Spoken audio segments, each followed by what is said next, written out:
Good morning, everyone, and welcome to Gifted VBS Day 2.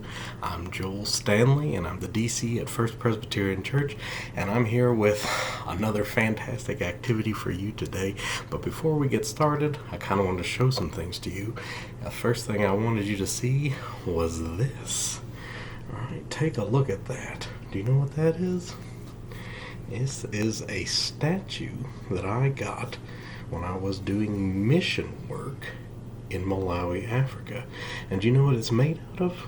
It's made out of something called soapstone. Now, soapstone is a very soft stone.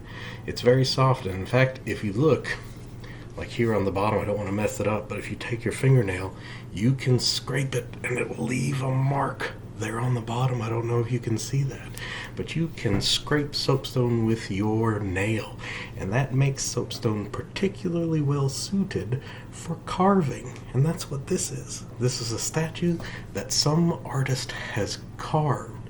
They took a big block of stone and they cut away all the bits that didn't need to be there, and they sanded it down real smooth, and when they were done, they had this statue of a man or woman or person sitting there. And I like to think they're thinking. I don't know what you think they're doing, but I think that they're sitting there thinking about something, right? So I don't know, that's one statue, and that's an example of carving, right? So we're doing gifted. We're talking about all the different ways that we can express ourselves artistically, and today we're going to be looking at carvings. And I've got another example here I want to show you, and this one's actually carved from wood and comes from Mexico. And look at that. Look at that. This thing is bananas, isn't it? Look at all the details, right? And actually, it's not made from one single piece of wood, but a bunch of different pieces, and they've been carved, and they've been sanded, and they've been painted, and then they've been put together to make this guy, who is just absolutely fabulous. I don't know.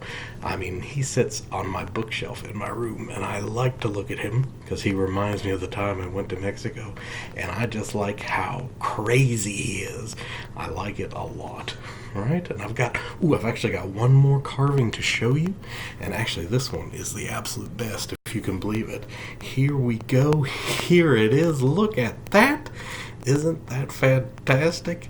This is a little man, and you know what this is carved out of? It's carved out of ivory soap. And do you know why this one is the best? Right? Do you know, of all the carvings that I've got, do you know why this one's the best? This one is the best because that's the one that I made. This is the one that I've carved for our example as to what we are going to be doing together, you and I here today. We're going to get the chance to make ourselves a carving. Now, before we start, we have to think a little bit about what we want to make. Right? Now, when I started off with this, I knew that I wanted to make something fairly simple because I am not the best at carving things. You might look at this and know, but I'm going to go ahead and admit it. I'm maybe not the most skilled carver. I'm maybe not the most skilled sculptor that there might be. Right? So I wanted to try and do something simple. I thought I could make a little person. And then I had to think about what exactly I needed to carve away, right? What parts of the soap shouldn't be there so that when I'm done, I would have a little person. And you know, in art, there's a term for that. It's called negative space, right? A place where there is nothing and there should be nothing, right? And that's an interesting concept to me. So when you are thinking about what you want to carve, you have to think about the negative space, the place where there is something that needs to be cut away. Now, I don't know what you're going to end up carving. You can do a little person like this. This was surprisingly difficult. I'll go ahead and be honest. If you want to do something a little easier, maybe you could try to do a cross, or maybe you could try to do a letter, like the first letter of your name, or maybe, you know, what maybe the best thing to do is to just start carving and see what it looks like, and then just kind of go with what happens, because there's a principle that says that the creation is just waiting to be discovered when you are making a sculpture like this. You just have to cut away what's not supposed to be there. And that's our lesson for today, right?